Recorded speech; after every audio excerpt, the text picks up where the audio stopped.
Welcome to Indiana Newsdesk. I'm Joe Wren. Brown County, Indiana is a tourist destination, and when visitors travel here, they spend money on lodging, food, entertainment, and shopping at the local specialty stores. There are more than 200 shops in Nashville, and this week about a third of the properties in the business district were sold at auction. Adam Pinsker reports on how the sale could affect the future of the town's businesses. A near standing room only crowd crammed into the Brown County Historical Society Wednesday, but only a handful walked out as new owners of prized property. I want to first of all start by thanking everyone for coming out. Lead auctioneer Jimmy Dean Coffey is tasked with auctioning off 16 properties once owned by the late Andy Rogers. 16 is a fair amount. We liquidated a trust about 3 years ago that had 32 properties in it.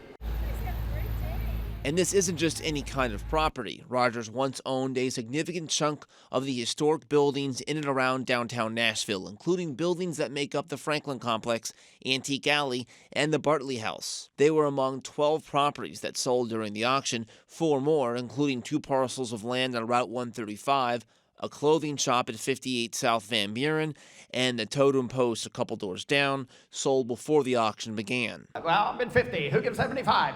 50. The bidding lasted for 2 hours before the highest bids were accepted. Most of the buyers are from Brown County, but their names and winning bid amounts will be kept secret until all sales close.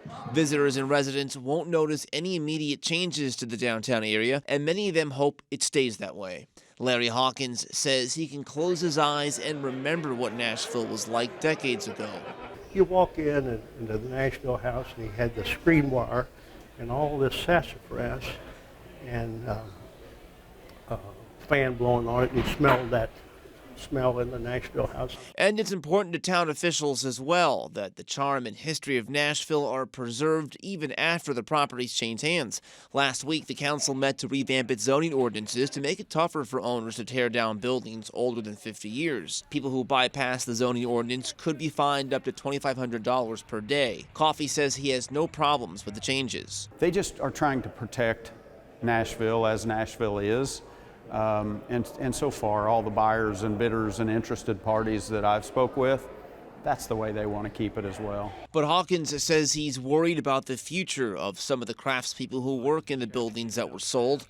Tougher zoning rules won't be able to protect them from things like more expensive leases. Guys who are tradesmen like that, they can't make enough product to pay the rent and make a living. The Rogers estate says new owners of properties sold at the auction must honor the existing leases of the tenants in those buildings. For Indiana Newsdesk, I'm Adam Pinsker.